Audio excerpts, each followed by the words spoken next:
देशात पुन्हा एकदा हवामान बदलणार आहे। ईशान्य भारतात तीव्र उष्णतेच्या पार्श्वभूमीवर हवामान खात्यानं मुसळधार पावसाचा अंदाज वर्तवलाय।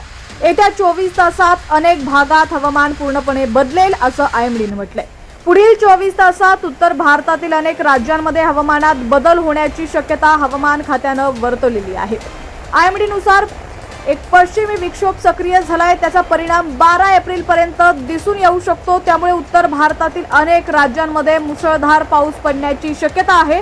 त्यामुळे एप्रिल मध्येच आसमानी संकट येऊ शकतं। बातमी सविस्तर जाणून घेऊया। त्याआधी तुम्ही HPN मराठी न्यूज चॅनल पहिल्यांदाच पाहत असाल आणि अजूनही चॅनलला सबस्क्राइब केलेलं नसेल तर नक्की सबस्क्राइब करा, जेणेकरून आमचे अपडेट्स लवकरात लवकर तुमच्यापर्यंत पोहोचतील। हवामान खात्याच्या अंदाजानुसार दिल्लीसह उत्तर भारतातील अनेक राज्यांमध्ये उष्णतेची लाट जाणवत आहे।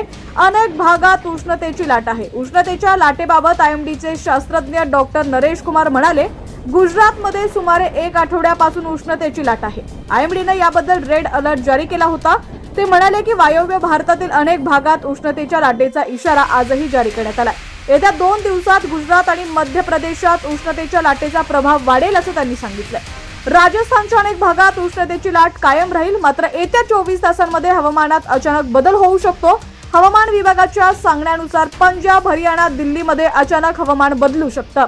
हवामान खात्याने असा अंदाज वर्तवला आहे की एक नवीन पश्चिमी विक्षोभ ऍक्टिव्ह होत आहे। 10 एप्रिल पर्यंत ते पूर्णपणे सक्रिय होऊ शकतं। त्यामुळे उत्तर भारत आणि ईशान्य भारतातील अनेक राज्यांमध्ये ढग बरसून पाऊस पडण्याची शक्यता आहे। पश्चिमी विक्षोभामुळे पश्चिम आणि उत्तर राजस्थानातील अनेक जिल्ह्यांमध्ये ढगाळ वातावरण, गडगडाटी वादळे आणि हलका पाऊस पडण्याची शक्यता आहे।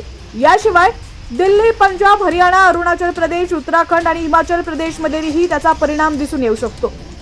पश्चिम, मध्य आणि नैऋत्य बंगालच्या उपसागरावर कमी दाबाचे क्षेत्र कायम आहे। पुढील काही तासात ते पश्चिम मध्य बंगालच्या उपसागराकडे सरकेल। यानंतर हे कमी दाबाचे क्षेत्र उत्तर ईशान्येकडे वळू शकतं। येत्या 24 तासांमध्ये मध्य बंगालच्या खाडीवर हे हळूहळू कमी होऊ शकतं। त्याशिवाय दक्षिण तामिळनाडू आणि आग्नेय मध्य प्रदेश पासून पूर्व गंगेय पश्चिम बंगाल पर्यंत एक टफ लाईन तयार होते। या प्रणालीच्या प्रभावामुळे अनेक भागात पावसासह जोरदार वारं वाहण्याची शक्यता आहे। हवामान खात्याच्या सांगण्यानुसार 9 ते 11 एप्रिल दरम्यान पूर्व आणि ईशान्य भारतात तामिळनाडू, पोंडिचेरी, करैकल, किनारी आंध्र प्रदेश, यनम, केरळ, माहे, तेलंगणा, कर्नाटक आणि मध्य भारतात वादळासह पाऊस, विजांचा कडकडाट आणि जोरदार वारा वाहण्याची शक्यता आहे। आयएमडीनुसार या भागात वाऱ्याचा वेग ताशी 40 ते 50 किलोमीटर असू शकतो। अनेक भागात हलक्या ते मुसळधार पावसाची शक्यता आहे।